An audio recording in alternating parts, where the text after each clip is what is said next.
अस्सलाम वालेकुम जी and welcome back. तो आज मैं आपको लेके आई हूँ जनाब गरनाता, ग्रनाडा, जिसकी इस्लामिक हिस्ट्री बहुत बड़ी है। हर किसी ने इसके बारे में सुना होगा, अगर पढ़ा नहीं है तो सुना तो ज़रूर ही होगा।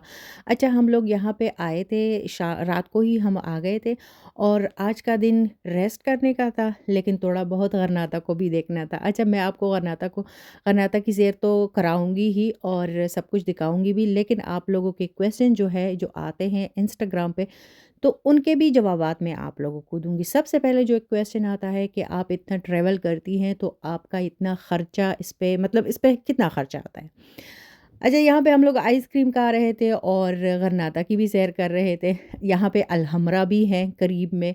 अलहम्रा के बारे में भी बहुत सारे लोग जानते होंगे क्योंकि उसकी भी एक बड़ी हिस्ट्री है। इंशाल्लाह नेक्स्ट वीडियो में आप लोगों के साथ ज़रूर शेयर करूँगी अगर मुझे टाइम मिला तो। अच्छा जी, सबसे पहले थोड़ा-सा आप लोगों को बता दूँ कि यहाँ पे समर में बहुत ज़्यादा गर्मी होती है स्पेन में, जैसे पाकिस्तान में गर्मी पड़ती है, यहाँ पे भी उतनी ही गर्मी पड़ती है। तो यहाँ पे दिन को गरनाता में तो आप लोगों को लोग नज़र आएँगे, शॉप्स में भी, रेस्टोरेंट्स में भी, हर जगह। लेकिन बाकी जो कुछ सिटीज़ हैं, जैसे कुर्तबा हो गया, वहाँ पे दिन को कोई भी रेस्टोरेंट, कोई शॉप, कुछ भी खुला नहीं होता, लोग सारे घरों में होते हैं। इनके स्कूल्स भी शाम को ही खुलते हैं और शाम को ही, जैसे धूप थोड़ी कम हो जाती है ना, मतलब जैसे कहते हैं कि शाम के 6 बजे के बाद सारा कुछ ओपन हो जाता है और इनकी लाइफ शुरू हो जाती है। तो शाम को, रात को बड़ा मज़ा आता है यहाँ पे। और जब हम लोग देख रहे थे कि रात के 1 बजे लोग, जो बच्चे थे वो फुटबॉल खेल रहे थे, तो मुझे काफ़ी हँसी आई। मैंने कहा ये देखो यहाँ पे दुनिया ही अलग है। अच्छा, यहाँ पे हम थोड़ी-सी शॉपिंग भी कर रहे थे और मैं कुछ वीडियोज़ भी बना रही थी। यहाँ पे चीज़ें बहुत प्यारी-प्यारी और बहुत ही मुनासिब कीमत में मिल रही थी। स्पेन में महँगाई नहीं है, स्पेन में मतलब बंदा अफ़ोर्ड कर सकता है सब कुछ। अच्छा, अब बात करते हैं कि ट्रैवल की, जब मैं हम लोग ट्रैवल करते हैं उस पे ख़र्चा कितना आता है। ख़र्चा तो ये है, हर किसी पे डिपेंड करता है, ये तो आप लोगों पे डिपेंड करता है कि आप कितना अफ़ोर्ड कर सकते हो। जैसे कि अगर आप फ़्लाइट से जाते हो, तो हर एक के लिए आप लोगों ने फिर आपने हर एक का टिकट लेना है। अब फैमिली मेंबर पे भी डिपेंड करता है कितनी फैमिली है आपकी।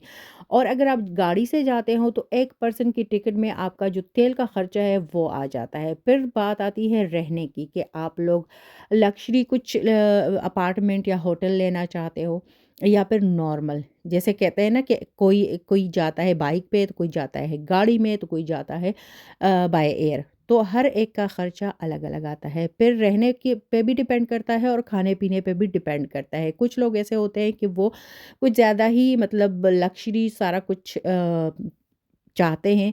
जैसे रहना हो गया, खाना हो गया, 5 स्टार्स होटल में खाना हो गया और रहना हो गया, तो ज़ाहिर है वो फिर बहुत ज़्यादा एक्सपेंसिव पड़ता है। लेकिन अगर आप पहले से बुकिंग करते हो और नॉर्मल सी एक होटल में बुकिंग करते हो, अपार्टमेंट में लेते हो या फ्लैट लेते हो, जो भी है आप लोगों पे डिपेंड है। तो इंसान खुद को देखता है कि मैं कितना अफ़ोर्ड कर सकता हूँ। मैं समझती हूँ मेन चीज़ जो होती है ना, वो डिफरेंट जगहों को देखना होता है। बाकी रहना और खाना-पीना सेम वही होता है। एक ही बेड पे हम लोगों ने सोना होता है, वॉशरूम यूज़ करना होता है। वो बिल्कुल नॉर्मल प्राइस में भी आता है और हाई लेवल में भी आ सकता है। लेकिन फ़र्क ये होता है कि हाई लेवल का आप ले तो लेंगे, लेकिन बाद में ये है कि बहुत ज़्यादा पे करना होता है। एक ही रात को हम लोगों ने जाना होता है, वहाँ पे सोना होता है। खाना-पीना सेम वही होता है, बस ये है कि 5 स्टार में अगर आप लेते हो तो पे आपको ज़्यादा करना होगा, बाकी वही फूड होती हैं और मेरे ख़्याल में जो नॉर्मल किस्म के रेस्टोरेंट्स होते हैं, उनमें उनका टेस्ट ज़्यादा अच्छा होता है। अच्छा जी, यहाँ पे अब आते हैं, बात करते हैं शॉपिंग की, तो यहाँ पे कुछ चीज़ें हम लोगों ने ली थी, जैसे एक टेबल लैंप मैंने लिया था और बाकी छोटी-मोटी चीज़ें, चूँकि मैं हर जगह जब जाती हूँ, तो अपने साथ लेके आती हूँ एज़ अ मेमोरी। तो यहाँ पे बिल्कुल ऐसा लग रहा था कि हम किसी अरबिक कंट्री में हैं, या फिर टर्की जब हम लोग गए थे इस्तांबुल में, मुझे लग रहा था कि मैं इस्तांबुल ही में फिर रही हूँ, क्योंकि वही सेम चीज़ें यहाँ पे भी थी, वही सेम रेस्टोरेंट्स यहाँ पे भी थे, सारा कुछ। तो मुझे बिल्कुल भी एक मिनट के लिए नहीं लगा कि मैं किसी यूरोपियन कंट्री में हूँ। बिल्कुल एक अरबिक टच आता है इसमें, क्योंकि यहाँ पे बहुत बड़ी हिस्ट्री गुज़री है, जैसा कि मैंने शुरू में भी बताया कि यहाँ पे आपको बहुत सारे लोग मुस्लिम होंगे, टूरिज़्म बहुत ज़्यादा है, रेस्टोरेंट सारे तकरीबन मुस्लिम लोगों के हैं, लेकिन कुछ-कुछ यहाँ पे आप लोगों को जो स्पेशल स्पेनिश है वो भी मिलते हैं, लेकिन शॉप्स बिल्कुल भी वही टर्किश तरह के बने हुए थे।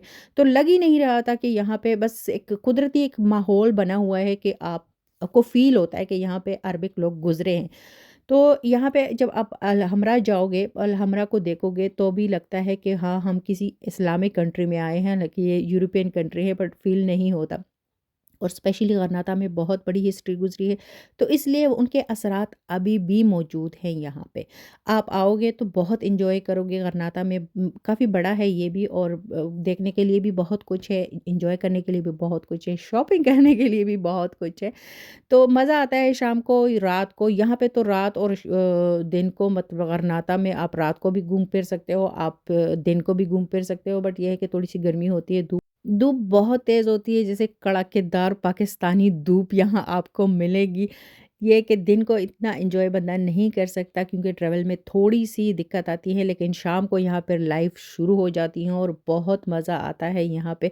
अच्छा, सारा तो हम लोगों ने घूम फिर लिया, अलहम्रा हम लोग नहीं गए, उसके लिए हम लोगों ने नेक्स्ट डे बुकिंग की थी, तो अलहम्रा नेक्स्ट डे हम लोग जाएँगे, और यहाँ पे शाम का टाइम था, सारा कुछ देखने के बाद फिर यहाँ से हम लोगों ने किया पिज़्ज़ा पिक और लेके गए घर, यानी फ्लैट जो हम लोगों ने लिया था, और वहाँ पे किया एन्जॉय। इसके साथ लेती हूँ इजाज़त, अपना बहुत सारा ख़्याल रखिएगा, अल्लाह हाफ़िज़।